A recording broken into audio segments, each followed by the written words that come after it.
And a very good evening to you. I'm Lisa Lord with the Monday, August 10th edition of the CBC Evening News. And our top story: Barbados' efforts to be removed from a tax haven blacklist are bearing fruit.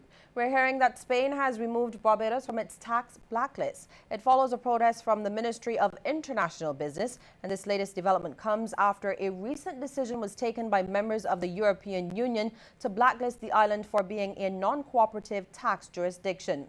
Speaking in response to the news, International Business Minister Donville Innes praised the move, saying he hopes other countries would follow suit. He says Barbados has 34 double taxation agreements, and this adds great value to our international business sector.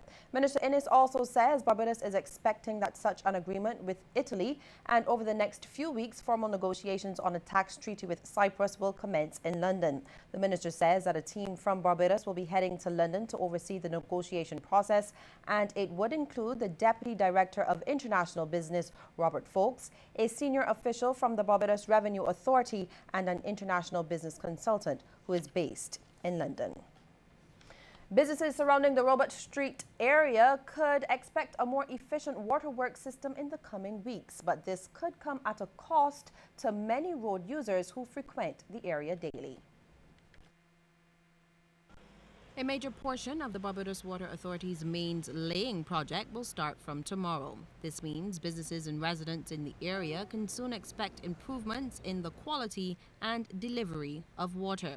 Word of this from project engineer for the Water Authority's execution unit, Shelley Paris. She says the work will start with the laying of 6 and 16-inch pipes. Ms. Paris went on to address concerns about the effect the project could have on businesses in the area, saying the authority has been and will continue to be in contact with those which have so far been understanding.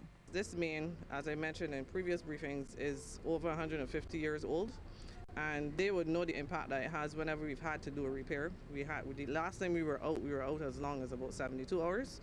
So this replacement will be looking to relieve us of that problem of, the extended outage that's associated with such a large diameter main feeding Bridgetown.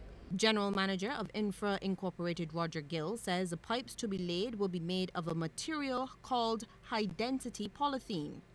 In addition, this project will feature a new method of mains laying, allowing work to be done underground with exit and entry pits instead of the typical open trenches. Because of this, Mr. Gill offered a special word of caution to pedestrians.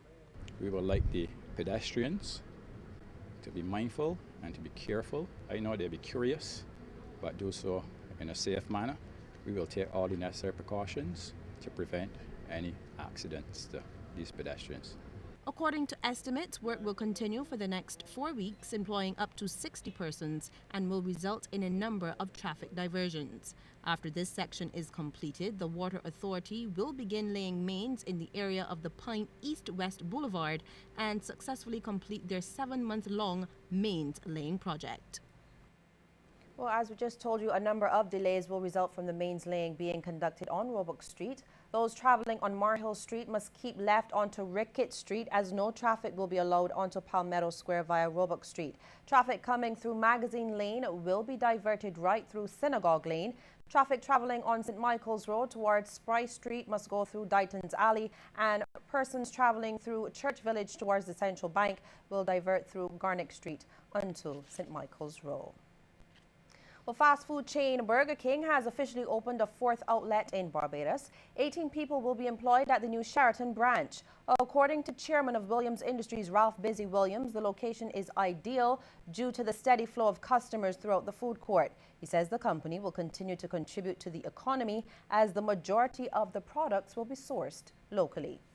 We have been working steadily to increase the percentage of our product that comes from local supplies. We are now using most of our vegetables are being grown locally. We are increasing the volume or the percentage of chicken that we use from local suppliers.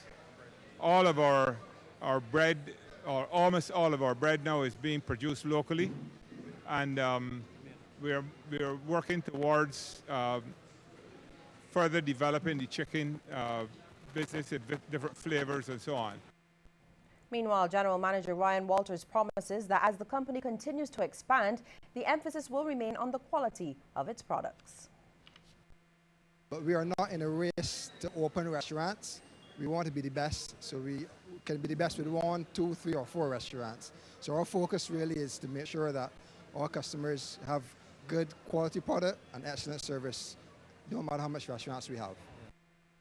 As Barbados moves closer to its 50th year of independence, there is another suggestion that the island needs to review its constitutional system.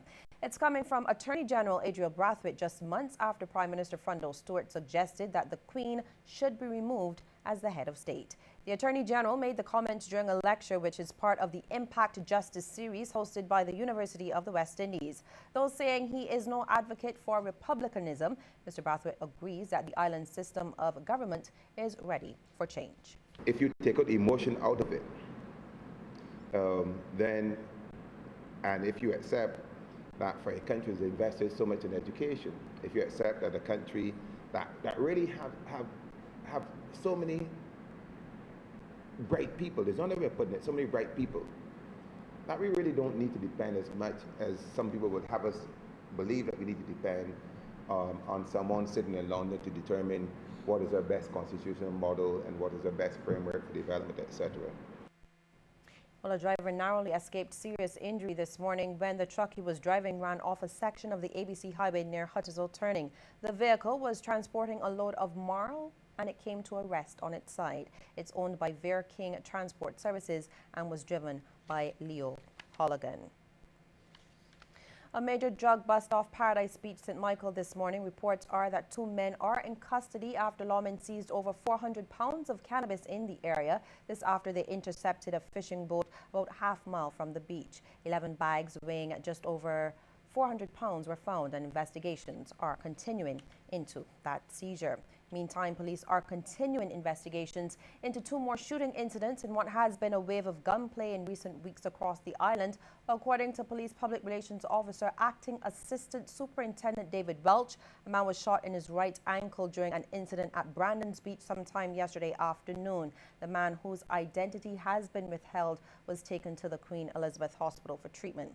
Meantime, ASP Welch also confirmed another shooting incident which took place in the wee hours of yesterday morning at Orange Hill in St. James, where a house was shot at. Luckily, no one there was injured. Well, the Barbados Water Authority is informing the public that due to exceedingly low water levels at its Golden Ridge pumping station, an emergency shutdown had to be put into effect from 6 this evening.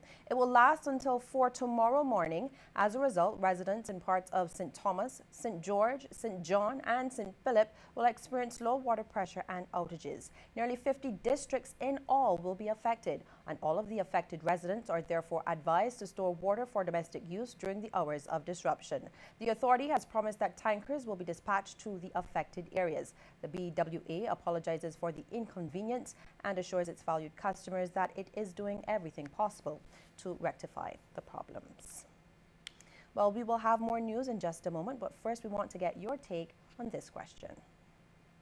Should Barbados review its constitution? You can text yes or no to short code 8111 and we'll have the results for you at the end of our news.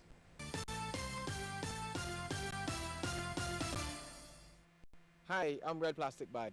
Anyone who knows me knows I don't like cold.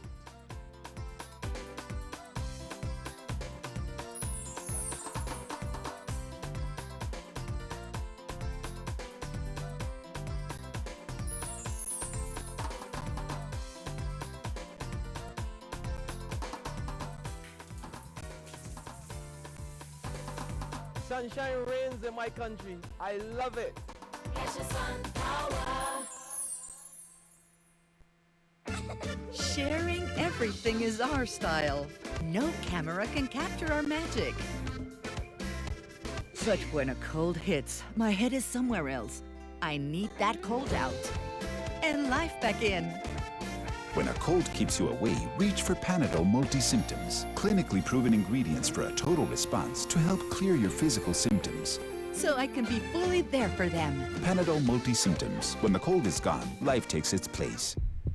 Let's talk about nothing, not, nada, zip, just zero. You can get a new Visa credit card and pay zero interest until 2016. Just switch your balance on another credit card or store account to CIBC First Caribbean. Pay 0% for 6 months on your new card and it will cost you zero to make the switch. Why pay a higher interest rate on your credit card? Switch it to CIBC First Caribbean and start saving money right away. Terms and conditions apply. This unbeatable offer ends soon. Contact us today and zero in on this great deal from Visa and CIBC First Caribbean.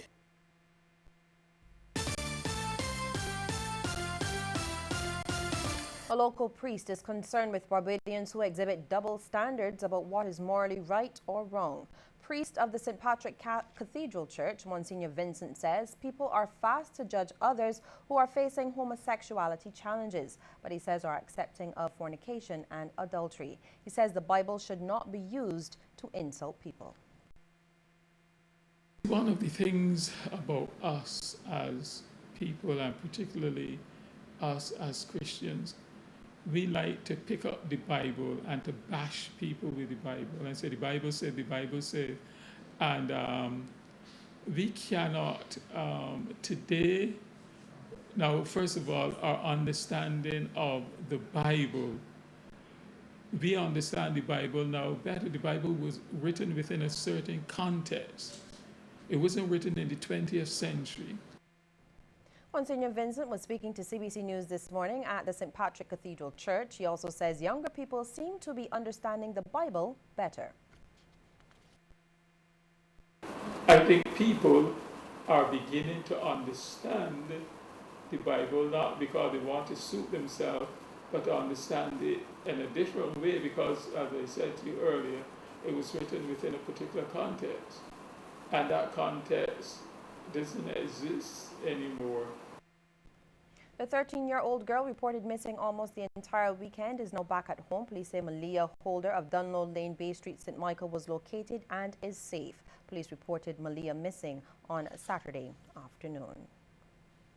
The Barbados Vagrants and Homeless Society has been reporting some success with its reintegration programs. The Society's chairman, Kimar Safri, says over the last 4 years, more than 50 people have been able to get their lives back on track. He, however, dispelled the notion that the programs have only been focusing on homeless people and vagrants in the city. Not only that we help the town area, but also that we also, open up our organization to the whole island. So the whole thing of being here is just to share, and obviously we work with a number of homeless persons in Speightstown. We've also rehabilitated some as well. So this is just a great sense to be here and then, be able to let persons know exactly what we do and how we do stuff. A new mall could be opening in Speightstown by the end of the month. The San Britain Mall will occupy the San Britain building located across the road from the old Acosta Mannings. Businessman Phil Perry is optimistic that it will bring additional visitors to the northern town. For some time, we've been having a lot of difficulty getting people to come in and stay because of the depressed state of Speightstown. What we've decided to do is that we will now convert it into small units, so that some of the small providers, the small shops, can come in and have a unit and have as really a small mall. I think is the way we look at it.